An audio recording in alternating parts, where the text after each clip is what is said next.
창세기 16장 28절로 34절 말씀 찾으셨으면 서로 교독합니다. 28절 먼저 읽겠습니다. 야곱이 유다를 요셉에게 미리 보내어 자기를 고센으로 인도하게 하고 다 고센 땅에 이르니 요셉이 그의 수레를 갖추고 고센으로 올라가서 그의 아버지 이스라엘을 맞으며 그에게 보이고 그의 목을 어루만져 안고 얼마나 하는데 이스라엘이 요셉에게 이르되 내가 지금까지 살아있고 내가 내 얼굴을 보았으니 지금 죽어도 족하도다.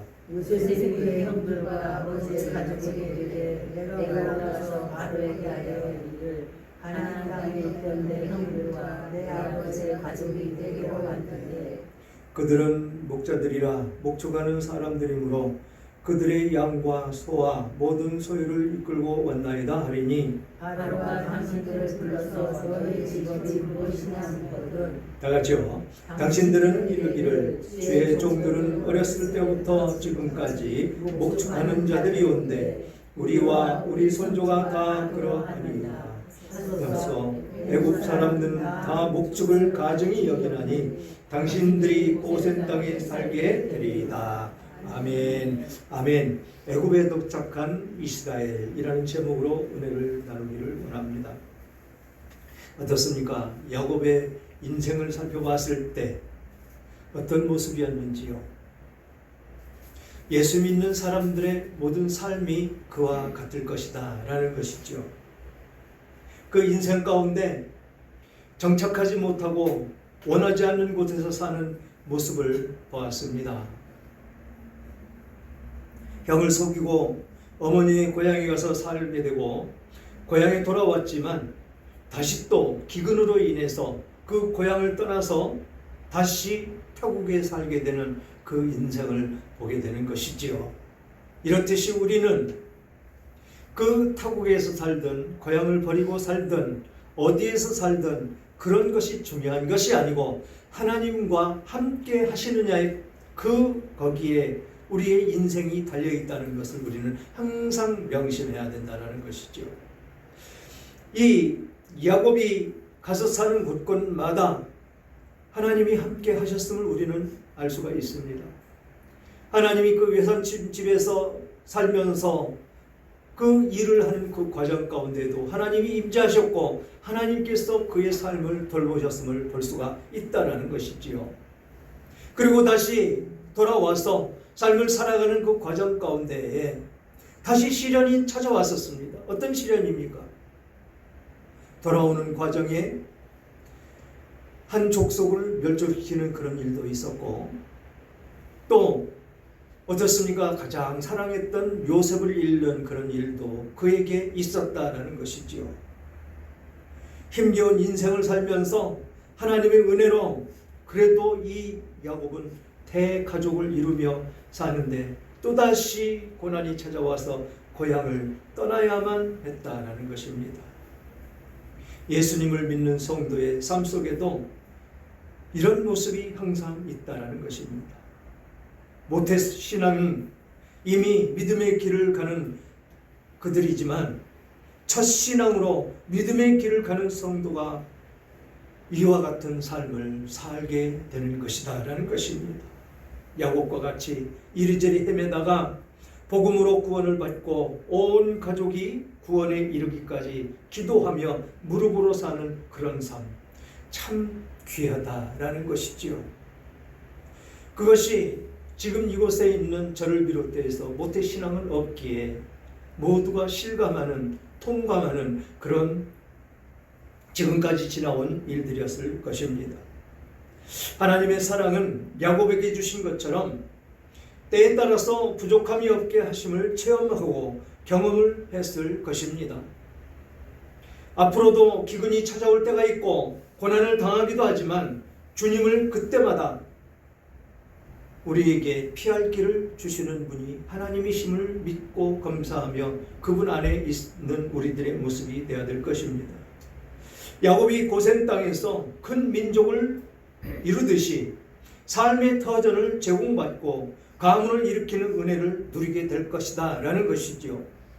지금까지 그랬던 것처럼 앞으로도 하나님의 섭리와 역사하는 그런 가운데에서 감사와 찬양이 넘치시기를 주님의 이름으로 축원합니다. 28절 야곱이 유다를 요셉에게 미리 보내어 자기를 고센으로 인도하게 하고 다 고센 땅에 이르니 라고 말씀을 합니다. 이 고센 땅이 어느 곳이 어떤 곳일까요? 우리는 그것부터 살펴봐야 되겠죠. 지정학적으로 볼 때 나일강 그 하류 삼각주 지역이다라는 것입니다. 이 지역은 목축을 하기 위한 초지는 아주 풍성하고 좋은 곳이지만 농사짓기에는 아주 부적당하다고 그렇게 성경학자들은 이야기하고 있습니다. 그래서 목축업을 가증히 여기는 이 애굽인들은 살기를 꺼려하는 그런 곳이다라는 것이죠. 농사를 지어야 되는데 농사짓기에는 아주 적합하지 않은 그런 땅, 그러나 목축업을 하기에는 아주 풍성한 그런 풀로 우거져 있는 그런 지대를 이야기하고 있다는 것입니다. 그래서 목축을 하는 이 이스라엘에게는 더욱 더할 나위 없는 그런 좋은 곳이었다라는 것입니다. 하나님은 참 오묘하시지요. 그래서 사면이 강으로 둘러싸여져 있고 애굽인들과는 격리된 그런 좋은 장소였었다라는 것입니다. 왜 이 애굽 사람들과 격리돼서 살아야 되느냐라는 것이죠. 그것은 이 애굽 사람들은 이 목축업을 가증스럽게 여기는 그런 족속들이었기 때문에 그렇다라는 것이죠. 가증스럽게 여긴다는 것은 이스라엘 사람들을 사람같이 취급을 안 하는 그들이었기 때문에 그렇다라는 것입니다. 그래서 그런 업을 삼고 살았던 이 이스라엘을 자기들의 종으로 삼아서 종으로 부르는 그런 일이 일어났다라는 것입니다. 이처럼 우리들은 예수 안에서 그분만을 목자 삼아서 살아가는 진정한 그런 만족이 있을 것이다라는 것이죠. 성도가 세상을 하나님과 같이 사랑을 하면 절대 만족을 얻지 못하기 때문에 그렇습니다. 지금 격리시켜 놓은 것입니다. 하나님이 그들과 섞이면 어떻게 됩니까? 섞이면 그들 신앙이 이들에게 들어오기 때문에 이들이 무너지는 것은 아주 순간이기 때문에 그렇다라는 것이지요. 그래서 우리 성경에서 살펴보면 그 아합 시대에 하나님과 바알을 겸해서 섬기는 그들을 볼 수가 있었습니다. 그랬더니 하나님께서 3년 6개월 동안 가뭄이 그들에게 찾아왔다라는 것이죠. 영혼의 만족을 찾을 수가 없다라는 것입니다. 세상과 하나님과 겸해서 섬기면 그렇다라는 것이죠. 아주 무서운 이야기입니다. 적당히 타협을 한다.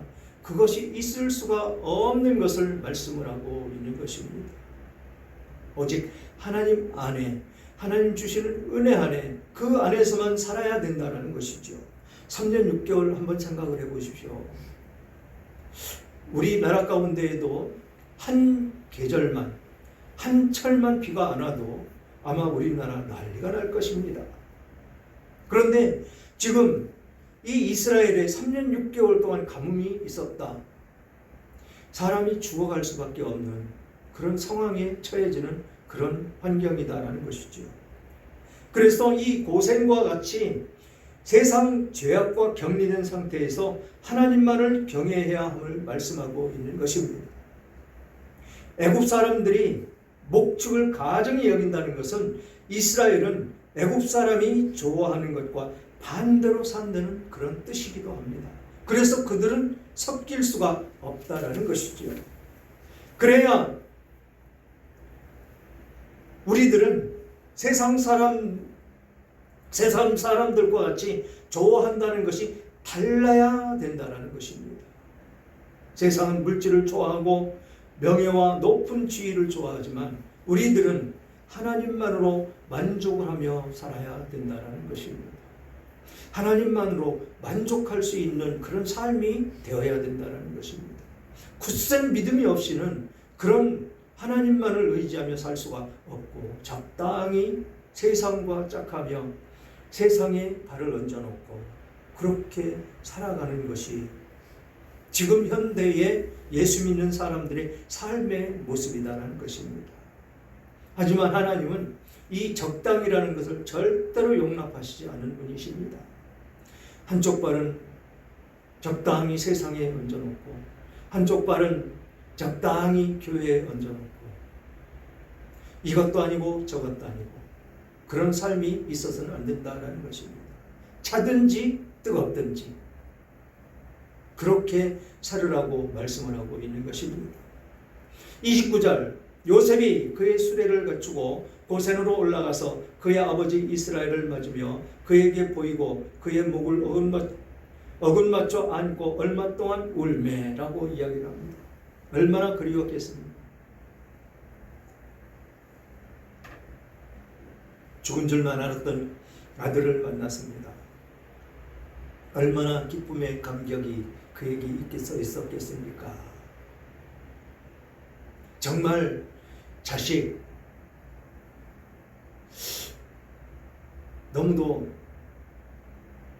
내 살도 내 생명도 아끼지 않고 줄 수 있는 그 자식들, 그렇게 죽은 줄만 알았던 요셉이 살아서 만나서 안고 어긋맞추고 입맞추고 얼마나 울었겠습니까? 감격의 눈물. 이것이야말로 정말로 하나님 은혜 아니면 있을 수가 없는 그런 일이 아니겠습니까? 그렇게 어긋맞춰 울고 이스라엘이 요셉에게 이르되 내가 지금까지 살아있고 내가 내 얼굴을 보았으니 지금 죽어도 족하도다. 지금 죽어도 족하다라는 것입니다. 요즘 현대사회에 와서는 이런 사랑, 이런 정 느껴볼 수가 없는 그런 시대에 우리는 살아가고 있습니다. 하지만 저 자랄 때만 해도 집을 뛰쳐나와서 소식이 없이 사는 사람도 많이 있었습니다. 그리고 6.25 전쟁을 통해서 헤어진 그런 가족들도 많이 있었습니다. 언젠가 TV에서 그 이산가족 상봉 그 방송이 우리나라 대한민국 전체를 울린 그런 적도 있었죠. 그렇게 죽은 줄만 알았고 만나지 못할 줄 알았던 그 가족이 만나는 그 장면들, 정말 우리나라 온 전체를 울리는 그런 축제의 장, 그 모습이 우리나라에 있었습니다. 그렇게 헤어졌던 가족, 이 이스라엘, 이 야곱이 요셉을 만났던 것처럼 그렇게 상봉하는 그 과정 가운데 있었던 그 감격, 그것을 우리는 잊지 않습니다. 그렇게 만난 사람들은 얼마나 행복하게 지금 살아가고 있을까요? 그렇지만 만나지 못한 사람들도 너무 많다는 것이죠.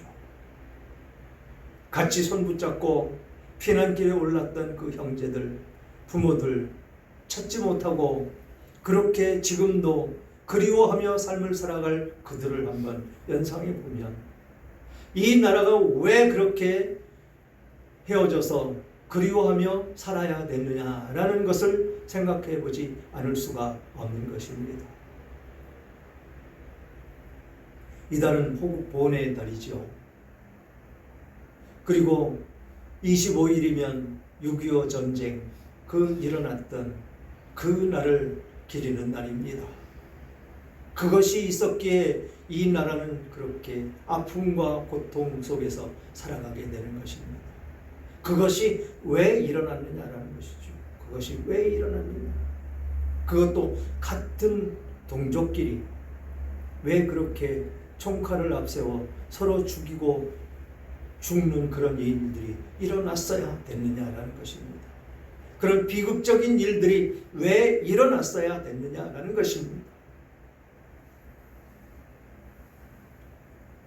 우리는 그것을 상기하며 그런 일들이 다시는 일어나지 말아야 된다는 것을 같이 동감하며 기도하며 하나님께 영광 돌리며 나가야 될 줄 믿습니다.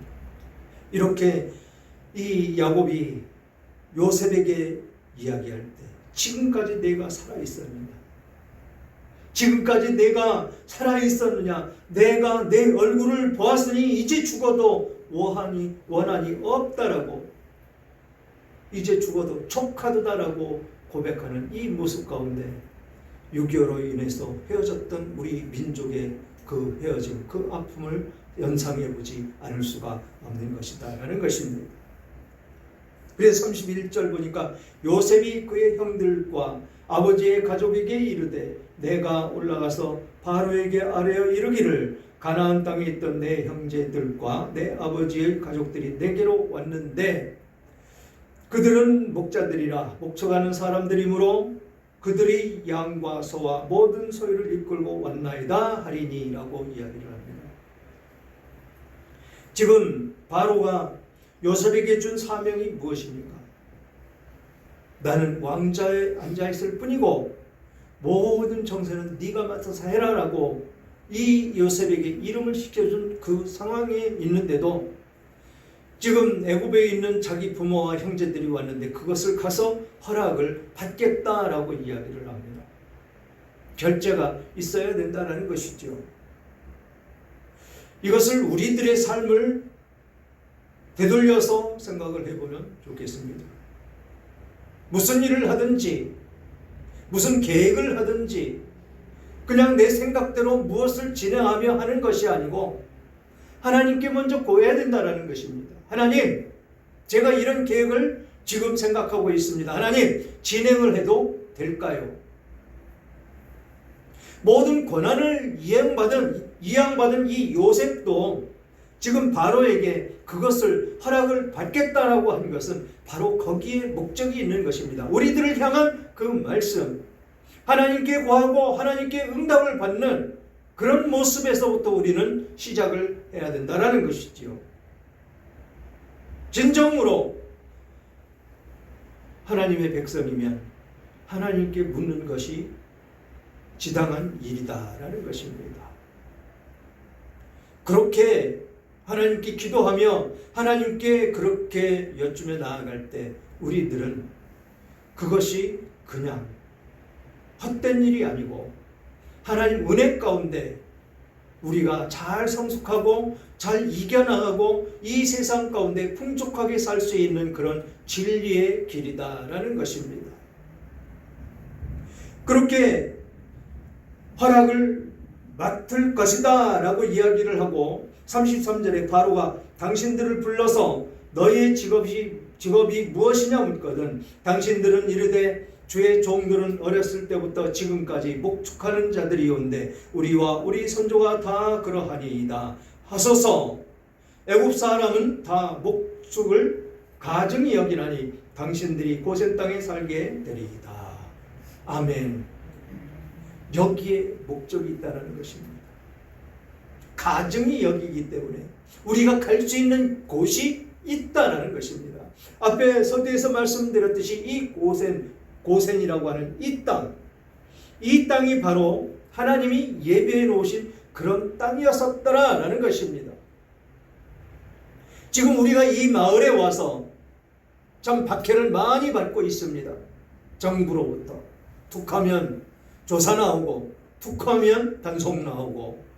그런데 왜 이곳에 와서 정착을 했어야 되느냐라는 것입니다. 우리가 왜?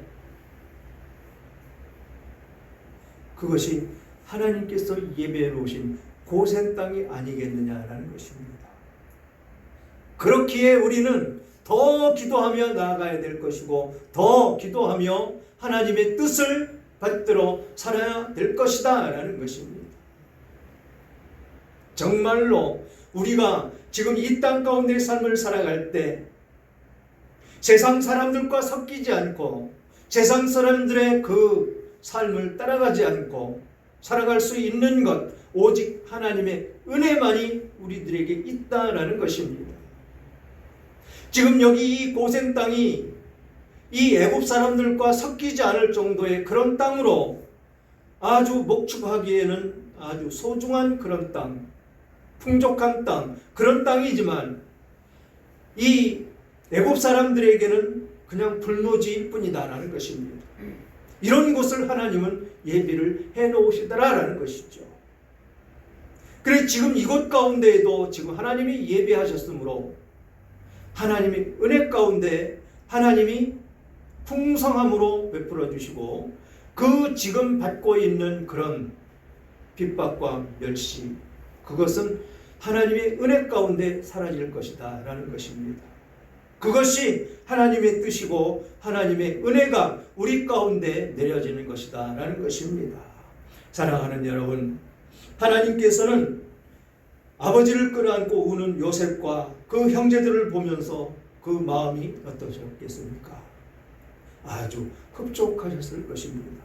그렇게 예비를 하고 계셨었고 하나님께서 그렇게 될 것이다라는 것을 알고 계셨기에 그런 길로 온전히 따라온 이 이스라엘의 이 하나님의 백성들을 바라보면서 그래 장하다. 내 말대로 너희들이 잘 따라왔으니 그것이 복되도다라고 말씀을 해 주실 것입니다. 그래서 이 한 가족만이 아닌 애굽의 대국과 주변 국가들까지 먹여 살리는 놀라운 계획을 가지고 계신 그 하나님은 한 사람 요셉을 사용을 하셨다라는 것입니다. 이와 같이 하나님의 사랑으로 준비되는 여러분들 되시기를 주님의 이름으로 축원합니다. 요셉의 가족들과 같이 믿음 안에서 한 민족을 이루며 하나님의 나라를 든든히 세워 나가시며 어떠한 고난이 닥친다 할지라도 예배의 자리, 기도의 자리에서 하나님의 은혜 가운데 세상을 밝히는 빛으로 살아가시기를 주님의 이름으로 축원합니다.